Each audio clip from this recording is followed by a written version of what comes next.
बहुत शुक्रिया, thank you sir. Virendra ji भी आ गए। भाई वीरेंद्र जी, क्या ताज़ा सूरत हाल है, क्या अपडेट है? और इतना पाकिस्तान के सांसद लोग देख रहे हैं, कितना गरिया रहे हैं इनके लोगों को, इनको कोई शर्म वरम है या नहीं वीरेंद्र जी?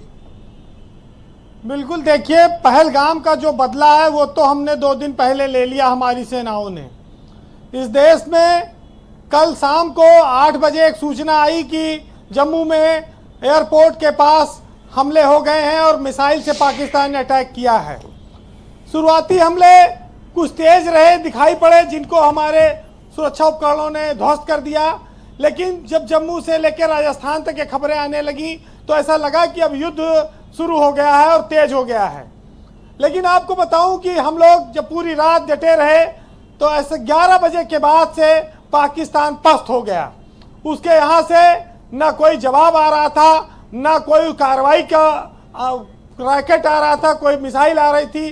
भारत ने जब जवाबी हमला शुरू किया तो ऐसा लगा कि रात में कराची, रावलपिंडी और इस्लामाबाद क्या क्या तबाह हो जाएगा। और बहुत बड़ा इंफ्रास्ट्रक्चर, आतंकियों की पनाहगाह, तमाम सारी जगहों पर भारत ने जवाबी कार्रवाई की है। ये पिछली बार पहलगाम की तरह ये भी नहीं कह पा रहे हैं कि अरे वो तो रात के अंधेरे में आए थे, हमारा 15-20 पेड़ टूट गया और 20-25 बकरियां मर गई, इससे ज्यादा कुछ नहीं हुआ। आज हालत यह है कि मिसाइल गिर रही है और अपने लोगों से कह रहे हैं कि बिजली गिर गई है, छुपा रहे हैं। इज्जत का फलूदा जिसको कहते हैं, और जनता गाली दे रही वहीं खुलेआम सड़क पर। तो आप ये सोचिए, ये बेशर्मी की सीमा तक चले गए हैं। पाकिस्तान ने अपनी औकात से बढ़कर भारत से युद्ध ले लिया है और इस देश में 140 करोड़ लोगों की भावना यह है कि ये ऑपरेशन सिंदूर रुके नहीं, इसको जारी रखना है। क्योंकि जब कोई फोड़ा नासूर बन जाता है तो उसका ऑपरेशन करना बहुत जरूरी हो जाता है। और आज हमें गर्व है कि हमारी टेक्नोलॉजी ने 60 से ज़्यादा मिसाइलों को ध्वस्त किया जो गिरने नहीं पाई। ये एक तारीफ है सेना की, देश की, सरकार की। लेकिन ऑपरेशन सिंदूर ने जो सम्मान आज दुनिया में भारत का बढ़ाया है, ये और जो ताकत का एहसास कराया है, ये एक नया भारत है। और पूरी दुनिया इस बात को जान ले कि पाकिस्तान के मुकाबले भारत कई गुना बड़ा है और उसकी शक्तियां कई गुना बड़ी हैं। आज पाकिस्तान बर्बादी के कगार पर है और उसके नेता, उसकी सेना अगर जनता की लाशों पर सियासत करने निकले हैं तो वो करें। हमारे लिए तो हमारा एक एक जवान, एक एक आदमी, एक एक जीवन बहुत महत्वपूर्ण है। हम पूरी दुनिया को ये दिखा सकते हैं कि हमने भारत के एक एक नागरिक के जान की रक्षा के लिए पूरी रात, पूरी बॉर्डर पर हमारी सेनाओं ने काम किया है। ब्रजेश जी, जब वैचारिक संघर्ष शुरुआत के दिनों में था, जब 15 दिन तक कार्रवाई नहीं हुई थी इस देश के भीतर, लेकिन आज जब एकजुटता आई है और आक्रमण हुए हैं तो पाकिस्तान में अपने घर में उनकी आवाम अपनी नेताओं को, अपनी सेना को गालियां दे रही है। वहां पर अलग अलग इलाकों में विद्रोही सक्रिय हो गए हैं।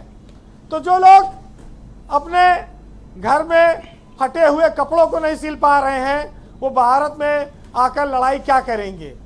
वो तो दूसरों के दिए हुए बैसाखियों पर चलने वाले लोग हैं, उनके सहारों से वो आगे बढ़ रहे हैं। लेकिन वो दिन दूर नहीं है कि अगर वो अपनी इस हिमाकत से, अपनी इस हरकत से बाज नहीं आते हैं तो उनको और ज़्यादा भोगना पड़ेगा। भारत की सेना ने साफ कहा है कि वो किसी निर्दोष जनता को निशाना नहीं बनाना चाहती है। पूरी दुनिया इस बात को देखा है कि हम उच्च कोर्ट का आदर्श इस कार्रवाई में भी प्रस्तुत कर रहे हैं। लेकिन सामने वाला अगर गंदगी पर उतर आएगा, नीचता पर उतर आएगा, तो फिर उसको उसी की भाषा में जवाब दिया जाएगा। भारत ने सम्मान के साथ अभी तक इस पूरे हमले का जवाब दिया है।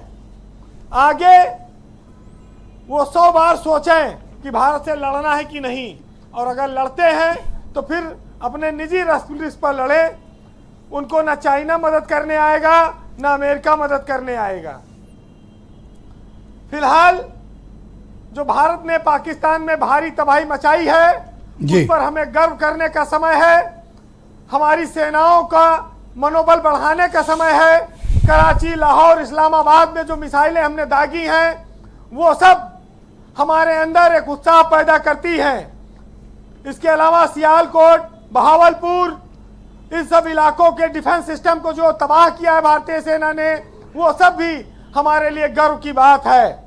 पाकिस्तान के खिलाफ भारत ऑल आउट की स्थिति में आ गया है कि लड़ो, कितना लड़ोगे, तुमको जीरो पर पहुंचाकर छोड़ेंगे। तो ये चीजें अगर वहां की सेना और वहां के नेताओं के समझ में नहीं आ रहा है, तो वो अपने देश को बर्बाद करने के अलावा कुछ नहीं कर रहे हैं। जी। हालात गंभीर हैं और ये बात जान लें कि धोबी का कुत्ता ना घर का रहेगा ना घाट का रहेगा। अब उसको पानी में डूबना पड़ेगा, आकाश में उड़ना पड़ेगा, जमीन के अंदर गड़ना पड़ेगा। पाकिस्तान एक गुलाम देश की तरह रह गया है, जो लोगों की दी हुई भीख पर अपनी चीजों को चला रहा है। उसको कम से कम अपने जनमानस के भावनाओं का ख्याल रखना चाहिए। आज हमारे देश की बेटियों और महिलाओं को इस ऑपरेशन सिंदूर पर बहुत नाज है और सामने वाले को भी कि हमने बता दिया है कि तुम्हारी औकात हमसे बराबरी करने की नहीं है। हम अपने बहन बेटियों की मांग की सिंदूर की रक्षा करना जानते हैं। तो फिलहाल हरिओम पवार साहब की एक कविता है, सुनिएगा कि बढ़ते बढ़ते कोई फोड़ा जब नासूरी होता है, उस फोड़े पर चीरा लगाना तब बहुत जरूरी होता है। अर्धसती की सब भूलों का समाधान हो जाने दो और सब समझौते मरे पड़े हैं, पिंडदान हो जाने दो। पर्वत को बाजू में तोलो, सोले भरो चिंगारी में, आंसू से पूजा मत करना बलिदानों की राहों में। और तुम भी सीमा रेखा तोड़ो, आगे बढ़ जयनाद करो, और 48 में जो खोया था वो कश्मीर अब आजाद करो। बहुत शुक्रिया वीरेंद्र जी, बहुत पूछी बात आपने कही। बहुत बहुत धन्यवाद। ग्राउंड जीरो से अपनी ओपिनियन, ऑब्जर्वेशंस हम तक पहुंचाने के लिए आपका बहुत धन्यवाद। बहनों भाइयों, क्विक राउंड है, दूसरा